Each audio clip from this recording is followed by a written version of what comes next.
ನಮಸ್ಕಾರ, ನನ್ನ ಹೆಸರು ಶರಣ್ ಜಂಗಿನ್ಮಠ್. ಇವತ್ತು ಸ್ಪೋಕನ್ ಇಂಗ್ಲೀಷ್ ಡೇ 38 ವಿಡಿಯೋನ ಸ್ಟಾರ್ಟ್ ಮಾಡೋಣ. ಇವತ್ತಿನ ವಿಡಿಯೋದಲ್ಲಿ ನಾನು ನೆಕ್ಸ್ಟ್ ಮಾಡೆಲ್ ಹೌಸ್ನ ಡಿಸ್ಕಸ್ ಮಾಡೋಣ. ಇದಕ್ಕಿಂತ ಮುಂಚೆ ನಾನು ಕ್ಯಾನ್, ಕುಡ್ ಮತ್ತು ಕುಡ್ ಹ್ಯಾವ್ ಬಗ್ಗೆ ಡಿಸ್ಕಸ್ ಮಾಡಿದ್ವಿ. ಇವತ್ತಿನ ವಿಡಿಯೋದಲ್ಲಿ may and might, may have and might have ಈ ಮಾಡೆಲ್ ಹೌಸ್ ಬಗ್ಗೆ ಡಿಸ್ಕಸ್ ಮಾಡೋಣ. ಅದರಲ್ಲಿ ಫಸ್ಟ್ ಒಂದು ನೋಡೋಣ, may. Okay, first of all what is mean by may and might? May ಅಂತ ಮೈಟ್ ಅಂದರೆ ಏನು? May and might are model verbs. May is used to express what is possible or factual or could be factual. It may be factual or could be factual. Okay, might is used mostly to express possibility or past factual possibility ಹೇಳ್ತೀವಿ ನಾವು, and use in conditional sentences. ಮತ್ತು conditional sentence ಹೇಳಬೇಕಾದ್ರೂ ನಾವು ಮೈಟ್ನ use ಮಾಡ್ತೀವಿ. May is the present form, might is the past form of may. Might ಏನಾಗುತ್ತೆ? Past form of may ಆಗುತ್ತೆ. Check ಮಾಡೋಣ. ಮೇನ ಪರ್ಮಿಷನಲ್ಲಿ ನಾವು ಮೇ ಯೂಸ್ ಮಾಡಬೇಕಂದ್ರೆ ಯಾವ ಥರ ಯೂಸ್ ಮಾಡ್ತೀವಿ? ಈಗೇನೋ ಒಂದು ಪರ್ಮಿಷನ್ ಕೇಳಬೇಕಾದ್ರೆ ನಾವು ಮೇ ಯೂಸ್ ಮಾಡ್ತೀವಿ. ಹೇಗೆ ಯೂಸ್ ಮಾಡ್ತೀವಿ? ಎಕ್ಸಾಂಪಲ್ ನೋಡಿ, may I come in sir. ಇಲ್ಲಿ ಪರ್ಮಿಷನ್ ತೊಗೊಳ್ತಾ ಇದ್ದೀವಿ ನಾವು ಒಳಗಡೆ ಬರ್ಬೋದಾ ಅಂತ. May I come in sir, answer yes ಆಗಿರ್ಬೋದು, ಅವ್ರು ಪರ್ಮಿಷನ್ ಕೊಡ್ಬೋದು, ಇಲ್ಲಾಂದರೆ ಪರ್ಮಿಷನ್ ಕೊಡದೇ ಇರ್ಬೋದು. ಪರ್ಮಿಷನ್ ಕೊಟ್ಟರೆ ಅಂದರೆ ಸ್ಟೇಟ್ಮೆಂಟ್ ಹೇಗೆ ಹೇಳ್ತೀವಿ ನಾವು? Yes you may. ಈಗ ಸೇಮ್ ಇನ್ನೊಂದು ಸ್ಟೇಟ್ಮೆಂಟ್ ಇದೆ ಪರ್ಮಿಷನ್ಗೋಸ್ಕರ. ಏನು? May I come a bit later, ಸ್ವಲ್ಪ ತಡವಾಗಿ ಬರ್ಬೋದಾ? No you may not is a permission deny ಮಾಡ್ತೀನಿ. ಪರ್ಮಿಷನ್ನು ಅಕ್ಸೆಪ್ಟ್ ಮಾಡ್ಬೋದು ಆ್ಯಂಡ್ ಪರ್ಮಿಷನ್ ಡಿನೈ ಮಾಡ್ಬೋದು. ಸೊ ಈ ಥರ ನಾವು ಪರ್ಮಿಷನ್ ತೊಗೋಬೇಕಾದ್ರೆ ನಾವು ಯೂಸ್ ಮಾಡುವಂಥ ಮಾಡೆಲ್ ವರ್ಬ್ ಯಾವುದಪ್ಪ ಅಂದರೆ ಮೇ ಅಂತ ಹೇಳ್ತೀವಿ. ನವಡೇಸ್ ಒಂದು ನೋಟ್ ಇದೆ. Nowadays to deny permission we often use cannot. ಪರ್ಮಿಷನ್ನ ಡಿನೈ ಮಾಡಬೇಕು ಅಂದರೆ, ಪರ್ಮಿಷನ್ ಕೊಡೋದು ಇಷ್ಟ ಇಲ್ಲಪ್ಪ ಅಂದರೆ ಮೆನಾಟ್ ಅನ್ನೋದು ಜನ ಭಾಳ ಕಡಿಮೆ. ಅಲ್ಲಿ ಮೆನಾಟ್ ಬದಲಿ ಕೆನಾಟ್ ಅಂತಾರೆ. ಜಾಸ್ತಿ ಜನ ಏನು ಯೂಸ್ ಮಾಡ್ತಾರೆ? ಕೆನಾಟ್. ಇದಕ್ಕೆ ನೋಡಿ, instead of may not we use cannot. This uses probably encouraged by the fact contraction can't is easier to say than contraction mayn't. ನೋಡಿ, ಈಗ ಯು ಕೆನಾಟ್ ನಾ ಶಾರ್ಟಲ್ಲಿ ಯು ಕಾಂಟ್ ಅನ್ಬೋದು, ಯು ಮೆಂಟ್ ಅನ್ನೋಕ್ಕೆ ಅಷ್ಟು ಈಸಿ ಇಲ್ಲ. So which is a better? You can go for you can't ಅನ್ನೋದು better. So ಅದಕ್ಕೆ ಜಾಸ್ತಿ ಜನ ಕೆನಾಟ್ ಯೂಸ್ ಮಾಡ್ತಾರೆ ಪರ್ಮಿಷನ್ ಡಿನೈ ಮಾಡೋಕ್ಕೆ ಮೆನಾಟ್ ಬದಲಿಗೆ. ಓಕೆ, ಈಗ ಇದೇ ಮೇನ ನಾವು ಪಾಸಿಬಿಲಿಟಿಯಲ್ಲಿ ತೊಗೊಂಡಾಗ ಯಾವ ಥರ ಮೇನ ಯೂಸ್ ಮಾಡ್ತೀವಿ? ಪಾಸಿಬಿಲಿಟಿ ಅಂದ್ರೇನು? ಆಗ್ಬೋದು, ಆಗದೇ ಇರ್ಬೋದು. ಈಗ ನಾವೊಂದು ಪಾಸಿಬಿಲಿಟಿ ಹೇಳ್ತೀನಿ, it may rain today. That is what I am telling about possibility. He may be busy, ಹೇಗೆ ಬರೋಂಗಿಲ್ಲ, ಫ್ರೀನೂ ಇರ್ಬೋದು ಅವರು. He may be busy, that is about possibility. She may get good marks, ಅವ್ರಿಗೆ ಒಳ್ಳೆ ಮಾರ್ಕ್ಸ್ ಸಿಗ್ಬೋದು, ಕಡಿಮೆ ಮಾರ್ಕ್ಸ್ ಬರ್ಬೋದು. We cannot just I am telling about possibility. Possibilities ಹೇಳಬೇಕಾದ್ರೆ ನಾವು ಮೇ ಮಾಡೆಲ್ ಹೊಬ್ಸ್ನ ಯೂಸ್ ಮಾಡ್ತೀವಿ. ನೆಕ್ಸ್ಟ್ ನೋಡೋಣ, ವಿಶ್. ಸೊ ಯಾರಿಗಾದ್ರೂ ವಿಶ್ ಮಾಡಬೇಕಂದ್ರೆ ನಾವು ಮೇ ಅಂತೀವಿ. ಈಗ ಮೇ ಮಾಡೆಲ್ ಹೊಬ್ ಯೂಸ್ ಮಾಡ್ತೀವಿ. ಹೇಗೆ? ಮೇ ಗಾಡ್ ಬ್ಲೆಸ್ ಯು, ದೇವರು ಚೆನ್ನಾಗಿ ಮಾಡಲಿ ನಿಮಗೆ. That is what may use ಮಾಡ್ತೀವಿ. May his soul rest in peace, ಶಾಂತ ಆಗಲಿ ಅವ್ರ ಆತ್ಮ, right? May his soul rest in peace. RIP ಅಂತ ಹೇಳ್ತೀವಲ್ಲ, RIP, that is rest in peace. Okay, may the new year bring you love and happiness. So love ಮತ್ತು happiness ಕೊಡಲಿ ನಿಮಗೆ ಹೊಸ ವರ್ಷ. May all your wishes come true, ನಿಮ್ಮದೆಲ್ಲ ಆಸೆಗಳು ಈಡೇರಲಿ. ದ್ಯಾಟ್ ಈಸ್ ವಾಟ್ ಆ ಟೈಮಲ್ಲಿ ನಾವು ಏನು ಯೂಸ್ ಮಾಡ್ತೀವಿ? ಮೇನ ಯೂಸ್ ಮಾಡ್ತೀವಿ. ಸ್ಪೆಷಲಿ ವಿಶ್ ಮಾಡಬೇಕಾದ್ರೆ ನಾವು ಮೇನ ಯೂಸ್ ಮಾಡ್ತೀವಿ. ನೋಡಿ, ಪಾಸಿಬಿಲಿಟಿಗೆ, ಪರ್ಮಿಷನ್ಗೆ, ವಿಶ್ ಮಾಡೋಕ್ಕೆ ನಾವು ಮೇ ಯೂಸ್ ಮಾಡ್ತಾಯಿದ್ವಿ. ಮತ್ತು ಟೈಪಿಕಲ್ ಆಕರೆನ್ಸ್ ಇರುತ್ತೆ, ಅಲ್ಲಿ ನಾವು ಮೇ ಯೂಸ್ ಮಾಡ್ತೀವಿ. ಹೇಗೆ ನೋಡೋಣ? Drivers may feel tired if they do not take a break every 2 hours. 2 ಗಂಟೆ ಆದಮೇಲೆ ರೆಸ್ಟ್ ತೊಗೊಳಿಕಪ್ಪ ಅಂದರೆ ಅವ್ರಿಗೆ ಟಯರ್ಡ್ ಆಗ್ಬೋದು. ಸೊ ಇದೊಂದು ಆಕರೆನ್ಸ್, ಟೈಪಿಕಲ್ ಆಕರೆನ್ಸ್ ನಾವು ಮೇ ಯೂಸ್ ಮಾಡ್ತೀವಿ. These tablets may produce serious side effect if not taken the correct dosage ತೊಗೊಳ್ಳಿಲ್ಲಪ್ಪ ಅಂದರೆ ಆ ಟ್ಯಾಬ್ಲೆಟ್ಸು ಒಂದು ಸೈಡ್ ಇಫೆಕ್ಟ್ನ ಮಾಡಬಹುದು. ಆವಾಗ ನಾವು ಏನು ಯೂಸ್ ಮಾಡ್ತೀವಿ? ಮೇನ ಯೂಸ್ ಮಾಡ್ತೀವಿ. The may is a modal verb.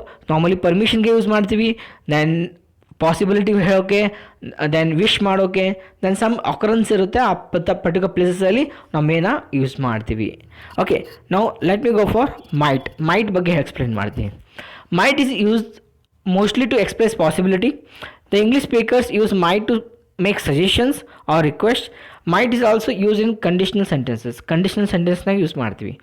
Possibly normally ಏನಿರುತ್ತೆ? ಪಾಸ್ಟ್ ಸಂಬಂಧಪಟ್ಟಂಥ ಪಾಸಿಬಿಲಿಟೀಸ್ ಇರುತ್ತೆ. Whenever you use might. Okay, let me take example. Sharan might be stuck in ಟ್ರಾಫಿಕಲ್ಲಿ ಸಿಕ್ಕಿರ್ಬೋದು ಅವ್ರೀಗ. ಅದು ಅಬೌಟ್ ಪಾಸ್ಟ್ನ ಹೇಳ್ತಾ ಇದ್ದೀನಿ. ಸೊ ನೆಗೆಟಿವ್ ಹೇಳ್ಬೋದು ನಾ ಇದು. Sharan might not be stuck in traffic. She might be late because of the public transport strike ಇದೆ, ಅದಕ್ಕೆ ಏನಾಗ್ತಿರ್ಬೋದು, ತಡ ಆಗ್ಬೋದು ಅವರಿಗೆ.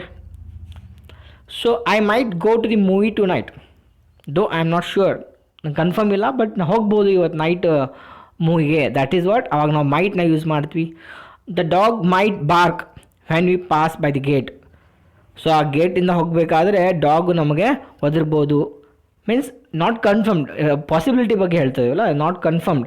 ದ್ಯಾಟ್ ಈಸ್ ವಾಟ್, ಅಲ್ಲಿ ನಾವು ಮೈಟ್ನ ಯೂಸ್ ಮಾಡ್ತೀವಿ. So may might almost same. So may ನಾವು ಏನು ಒಂದು ಸಿಂಪಲ್ ಡಿಫ್ರೆನ್ಸ್ ಹೇಳಬೇಕಂದ್ರೆ, ಸಮ್ ಟೈಮ್ ಪ್ರೆಸೆಂಟ್ ಪಾಸಿಬಿಲಿಟೀಸ್ ಹೇಳಬೇಕಂದ್ರೆ ಮೇ ಅನ್ನಿ, ಪಾಸ್ಟ್ ಪಾಸಿಬಿಲಿಟೀಸ್ ಬಗ್ಗೆ ಏನು ಹೇಳಬೇಕಂದ್ರೆ ನೀವು ಮೈಟ್ ಯೂಸ್ ಮಾಡ್ಬೋದು. ಸೊ ಅಷ್ಟು ಕಂಡೀಷನ್ಸ್ ಇಲ್ಲ, you can use both may or might. Conditional ಸ್ಟೇಟ್ಮೆಂಟ್ಸ್ಗೆ ನಾವು ಮೈಟ್ ಯೂಸ್ ಮಾಡ್ತೀವಿ. If didn't have to work I might go with you. ನಾವು ವರ್ಕ್ ಮಾಡಲಿಲ್ಲ ಅಂದರೆ ನಿನ್ನ ಜೊತೆ ಹೋಗ್ಬೋದು. ದ್ಯಾಟ್ ಈಸ್ ವಾಟ್ ಮೈಟ್ ಕಂಡೀಷನಲ್ಲೇ. If I entered in the contest I might actually win. ನಾ ಕಂಟೆಸ್ಟಲ್ಲಿ ಇದ್ದ ಅಂದರೆ ವಿನ್ ಆಗ್ಬೋದಾಗಿತ್ತು. Okay, it looks nice but it might be very expensive. ಚೆನ್ನಾಗಿರ್ಬೋದು ಬಟ್ ಅದು ಎಕ್ಸ್ಪೆನ್ಸಿವ್ ಇದೆ. ದ್ಯಾಟ್ ಈಸ್ ವಾಟ್ ಕಂಡೀಷ್ನಲ್ಲಿ ನಾವು ಮೈಟ್ ಈ ಥರ ಯೂಸ್ ಮಾಡ್ತೀವಿ. Permission same, might I ask your name. So might I interrupt you for a moment. So ಇದೆಲ್ಲ permission ಟೈಮಲ್ಲಿ ನಾವು ಮೈಟ್ನ ಯೂಸ್ ಮಾಡ್ಬೋದು. ಸಜೆಷನ್ ಕೊಡಬೇಕಾದ್ರೆ ಹೇಳ್ಬೋದು. For example, you might try this cheesy cake. ನೀವೇನೊಂದು ಫುಡ್ ಮಾಡಿರ್ತೀರ, ಡಿಶ್ ಮಾಡಿರ್ತೀರ, ಒಂದು ಕಡೆ ಡಿಫ್ರೆಂಟ್ ಡಿಶ್ ಇದೆ, ಆ ಡಿಶ್ನ ಅವ್ರು ಟೇಸ್ಟ್ ಅನ್ಬೇಕಂದ್ರೆ ನೀವು ಸಜೆಷನ್ ಕೊಡ್ತೀರಾ, ಯು ಕ್ಯಾನ್ ಟ್ರೈ ದಿಸ್ ಅಂತ. ಅವಾಗ ನಾವು ಮೈಟ್ ಯೂಸ್ ಮಾಡೋದು, you might try this, right. So ಆವಾಗ ಸಜೆಷನ್ ಕೊಡಬೇಕಾದ್ರೂ ನಾವು ಮೈಟ್ನ ಯೂಸ್ ಮಾಡ್ತೀವಿ. ಫಾರ್ ಎಕ್ಸಾಂಪಲ್, ಇನ್ನೊಂದು ಎಕ್ಸಾಂಪಲ್ ಇದೆ, you might visit the Gol Gumbaz during your visit. ಇಲ್ಲಿ ಬಂದಾಗ ಗೋಲ್ ಗುಂಬಸ್ ವಿಸಿಟ್ ಮಾಡು ನೀವು ಹೇಳ್ತಿರಲ್ಲ. ಸೊ ನಮ್ಮೂರಿಗೆ ಬಂದಾಗ ಈ ಪ್ಲೇಸ್ ನೋಡಬೇಕಂತ. ಸೊ ಅವಾಗ ನೀವು ಏನನ್ಬೋದು, ಮೈಟ್ನ ಯೂಸ್ ಮಾಡ್ಬೋದು. This is all the usage of may and might. ಈಗ ನೆಕ್ಸ್ಟು ಇನ್ನೊಂದು ಡಿಸ್ಕಸ್ ಮಾಡೋದೇ ನಿಮ್ಮ ಜೊತೆ, that is what may have, might have. ಇಲ್ಲಿ they can normal be interchanged without a significant difference in a meaning. Normally interchange ಆಗ್ಬೋದು, ಅಂದರೆ may ಜಾಗದಲ್ಲಿ ನಾವು ಮೈಟ್ ಯೂಸ್ ಮಾಡ್ಬೋದು, ಮೈಟ್ ಜಾಗದಲ್ಲಿ ಮೇನ್ ಯೂಸ್ ಮಾಡ್ಬೋದು. Okay, when expressing possibility express ಮಾಡಬೇಕಾದ್ರೆ ಆಗುತ್ತೆ. Okay, past possibility. ಈಗ ನೋಡಿ ಎಕ್ಸಾಂಪಲ್ ತೊಗೊಳ್ತೀನಿ ನಾನು. ಫಸ್ಟ್ ರೂಲ್ ಏನಿದೆ ನೋಡಿ, ನಾ ಮೇ ಹ್ಯಾವ್ ಆಗಲಿ ಮೈಟ್ ಹ್ಯಾವ್ ಯೂಸ್ ಮಾಡಬೇಕಂದ್ರೆ ಸಬ್ಜೆಕ್ಟ್ ಇರುತ್ತೆ, may or might have plus V3 form ಅಂದರೆ ಪಾಸ್ಟ್ ಪಾರ್ಟಿಸಿಪಲ್ ಫಾರ್ಮ್ ಇರುತ್ತೆ, ಆ್ಯಂಡ್ ಆಬ್ಜೆಕ್ಟ್ ಇರುತ್ತೆ. ಈಗ ನೋಡಿ, I don't know where I lost my smartphone. ನನ್ನ ಸ್ಮಾರ್ಟ್ಫೋನ್ ಎಲ್ಲಿಟ್ಟೆ ಗೊತ್ತಿಲ್ಲ, ಎಲ್ಲಿ ಕಳಿತು ಗೊತ್ತಿಲ್ಲ. ಅವಾಗ ನಾನು 2 ಸೆಂಟೆನ್ಸ್ ಹೇಳ್ತೇನೆ ಜೊತೆ. I might have left at home ಅಲ್ಲಿ I might have left it at office. ಮನೇಲೇ ಇಲ್ಲಪ್ಪ ಅಂದರೆ ಆಫೀಸಲ್ಲೇ ಬಿಟ್ಟಿರ್ಬೋದು. ಅವಾಗ ನಾವು 2 ಟೈಮ್ ಹೇಳಬೇಕಂದ್ರೆ ಮೈಟ್ ಯೂಸ್ ಮಾಡ್ತಾಯಿದ್ದೀನಿ. ಅಲ್ಲಿ ಮೈಟ್ ಹ್ಯಾವ್ ಯೂಸ್ ಮಾಡಬೇಕು. ಯಾಕೆ, ಅದು ಪಾಸ್ಟ್ ಪಾರ್ಟಿಸಿಪಲ್, ಅಂದರೆ ಅದು ನೋಡಿ ಅಲ್ಲಿ ಪಾಸ್ಟ್ ಪಾರ್ಟಿಸಿಪಲ್ V3 ಫಾರ್ಮಲ್ಲಿದೆ. I might have left it at home or I might have left it at office. ಈಗ ನಾವು ಒಂದು ಎಕ್ಸಾಂಪಲ್ ತೊಗೋತೀನಿ, ನೆಗೆಟಿವ್ ತೊಗೊಂಡು ನೋಡಿ. Nagaraj might not have seen me. So ನಾವು ಹೋಗ್ತಾ ಇದ್ವಿ, ನಾವು ನೋಡಿದೆ, ಅವ್ರು ನಂಗೆ ನೋಡಿಲ್ಲ. ಅವಾಗ ನಾವು ಬೇರೆಯವ್ರಿಗೆ ಹೇಳಬೇಕಾದ್ರೆ ಈ ಥರ ಹೇಳ್ತೀನಿ, ಏನು ಈ ಥರ, he might not have seen me, ನಂಗೆ ನೋಡಿಲ್ಲ ಅವರು ಅಂತ ಹೇಳ್ಬೋದು, right. She may have left office key. ಅವ್ರ ಆಫೀಸ್ ಕೀ ಬಿಟ್ಟು ಬಂದಿರ್ಬೋದು. ಈಗ ಯಾರೋ ಹೊರಗಡೆ ಕಾಯ್ತಾ ಇದ್ದಾರೆ ನಿಮ್ಮ ಆಫೀಸ್, ಆವಾಗ ನೀವು ಅನ್ಬೋದು, ಸೊ ಕೀ ಅವ್ರ ಹತ್ರ ನಿಂತು ಯಾಕೆ ಕಾಯ್ತಾ ಇದ್ದಾರೆ, ಸೊ ಬಿಟ್ಟು ಬಂದಿರ್ಬೋದು. ನೀವು ಅಂತಿರಲ್ಲ, she may have left office key. I may have left the computer on. ನೋಡಿ, ಹೋಗಬೇಕಾದ್ರೆ ನಾನು ಕಂಪ್ಯೂಟರ್ ಆಫ್ ಮಾಡಬೇಕಾಗಿತ್ತು, ಆಫ್ ಮಾಡದೆ ಬಂದುಬಿಟ್ಟೆ. ಸೊ ಅವಾಗ ನಾನು ಯೋಚನೆ ಮಾಡ್ತೀನಿ, ಸೊ ನನ್ನ ಪ್ರಕಾರ ನಾನು ಕಂಪ್ಯೂಟರ್ ಆನ್ ಇಟ್ಟು ಬಂದಿದ್ದೀನಿ. So I have to go back and to shut down the system, shut down the computer, right. So I may have left the computer on. You may have called the wrong number. ಈಗ ಯಾರೋ ನಂಗೆ ಕಾಲ್ ಮಾಡ್ತಾರೆ, ಕೇಳ್ತಾರೆ, is it you? ನಾನು ಹೇಳ್ತೀನಿ, no, you may have called the wrong number. ಅವ್ರು ಹೇಳ್ತಾರೆ, is it you? ಇದು ನಿಮ್ಮ ಹೆಸರು ಹೇಳ್ಬೋದು ಅವರು. Is it Satvik? You will tell, right? Sorry, I am not Satvik. You may have called wrong number ಅಂತ ಹೇಳ್ತೀರಾ, right? He might not have wanted to bring chocolates to his children. So might not have wanted to bring chocolates to his children. ಈ ಥರನೂ use ಮಾಡ್ತೀವಿ ನೋಡಿ. May have might use ಮಾಡೋಕ್ಕೆ rule ಏನಿದೆ, subject plus may or might plus have plus V3 plus object. This is all about may have and might have. ಇಲ್ಲಿ ಇನ್ನೊಂದು example ಇದೆ, ಏನಪ್ಪ ಅಂದರೆ may have might have plus been. ಅಲ್ಲಿ been use ಮಾಡಬೇಕಾಗುತ್ತೆ. Been use ಮಾಡಿದಾಗ V3 ಬರೋಂಗಿಲ್ಲ, V4 ಬರುತ್ತೆ. That is what V1 plus ING. ಆಗಲೇ ಹೇಳಿದ ಎಕ್ಸಾಂಪಲ್ಗೆ ಈಗಿರುವಂಥ ಎಕ್ಸಾಂಪಲ್ಗೆ ಡಿಫ್ರೆನ್ಸ್ ಏನಿದೆ?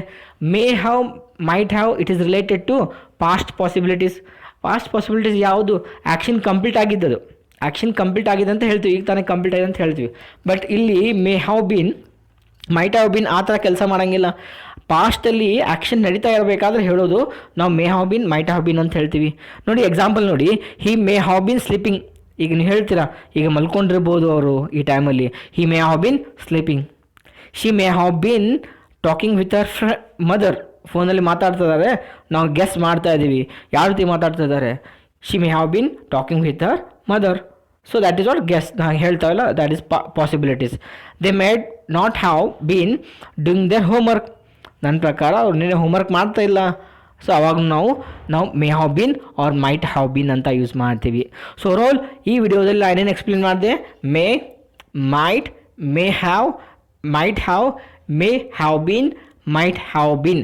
ಇಲ್ಲಿ 6 ಡಿಫ್ರೆಂಟ್ ಮಾಡೆಲ್ ವರ್ಬ್ಸ್ ಬಗ್ಗೆ ಡಿಸ್ಕಸ್ ಮಾಡಿದ್ದೀನಿ. ಇವೆಲ್ಲ ಮಾಡೆಲ್ ವರ್ಬ್ಸ್ನು ಕರೆಕ್ಟಾಗಿ ತಿಳ್ಕೊಳ್ಳಿ. ಇಲ್ಲಿಗೆ ಇದು ವಿಡಿಯೋ ಕಂಪ್ಲೀಟ್ ಆಗುತ್ತೆ. ನಿಮ್ಗೆ ಕೊಟ್ಟಂಥ ಆ್ಯಕ್ಟಿವಿಟಿ ಏನಪ್ಪ ಅಂದರೆ ಭಾಳ ಸಿಂಪಲ್ ಆ್ಯಕ್ಟಿವಿಟಿ ಇದೆ. ನೀವು 10 ಸೆಂಟೆನ್ಸ್ ಮಾಡಬೇಕು. May, might, may have, might have. ಕೊಟ್ಟಂಥ ಎಕ್ಸಾಂಪಲ್ಸ್ನ ಸ್ಟಡಿ ಮಾಡಿ, ಆ ಸ್ಟಡಿ ಮಾಡಿದ ತಕ್ಷಣ ನೀವು ಒಂದು ಸೆಂಟೆನ್ಸ್ ಮಾಡೋಕ್ಕೆ ಟ್ರೈ ಮಾಡಿ. ಅಟ್ಲೀಸ್ಟ್ 10 ಸೆಂಟೆನ್ಸಸ್ ಮಾಡಿ may, might, may have and might have ಮೇಲೆ. ಸೊ ಇಲ್ಲಿಗೆ ವಿಡಿಯೋ ಕಂಪ್ಲೀಟ್ ಆಯಿತು. ಆ್ಯಂಡ್ ಇದು ವಿಡಿಯೋ ಇಷ್ಟ ಆದಲ್ಲಿ ಪ್ಲೀಸ್ ಲೈಕ್ ಮಾಡಿ ಆ್ಯಂಡ್ ಶೇರ್ ಮಾಡಿ. ಯಾರು ಇನ್ನೂವರೆಗೆ ಸಬ್ಸ್ಕ್ರೈಬ್ ಮಾಡಿಲ್ಲ ಆ್ಯಂಡ್ ಸಬ್ಸ್ಕ್ರೈಬ್ ಮಾಡಿ. Okay, thank you for this video.